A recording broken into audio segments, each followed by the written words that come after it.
पंजाब दी open market विच कनक ते वाधे रेटां नूं बहाना बना के फ्लोर मिल्स वाला ने आटे दी कीमतां विच वाधा कीता जा रहा है। मिल्लां ने पिछले दिहाड़ 20 किलो आटे दे थैले दी कीमत विच एकदम 100 रुपए दा वाधा कर दिता।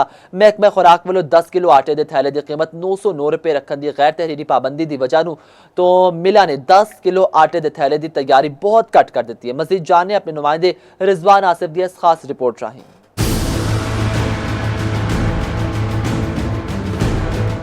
महकमा ज़राअत पंजाब ने इस साल सूबे विच 2 करोड़ टन कनक की पैदावार का हदफ रखा सी, पर किसान हलकियां वालों फी एकड़ 6 तो 10 मन पैदावार घट होने के इंकशाफ ने मार्केट नूं हिला के रख दिता है।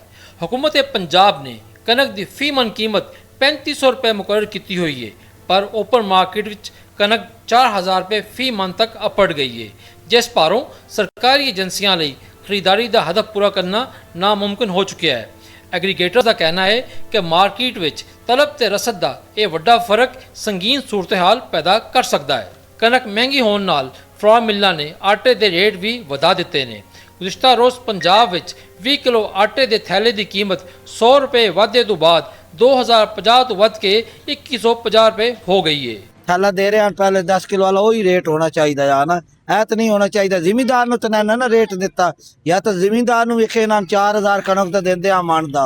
ਯਾਰ ਕੋਈ ਸਮਝ ਨਹੀਂ ਆ ਰਹੀ ਬੰਦੇ ਦੀ, ਕੀ ਬੰਦਾ ਕਰੇ। ਅਚਾਨਕ ਹੀ 300 ਰੇਟ ਵਧਾਇਆ, ਰਾਤੋਂ ਰਾਤ ਹੀ ਵਧਾਇਆ। ਲੈ ਕੇ ਪਰਸੋਂ ਚੋਲੇ ਹੈਗੇ 1810 ਰੁਪਏ ਸੀ ਤੇ ਉਹਨਾਂ ਨੇ 22 ਰੁਪਏ ਰੇਟ ਕਰਤਾ। महकमा खुराक पंजाब का कहना है कि सूबे विच किधरे भी आटे की किल्लत नहीं।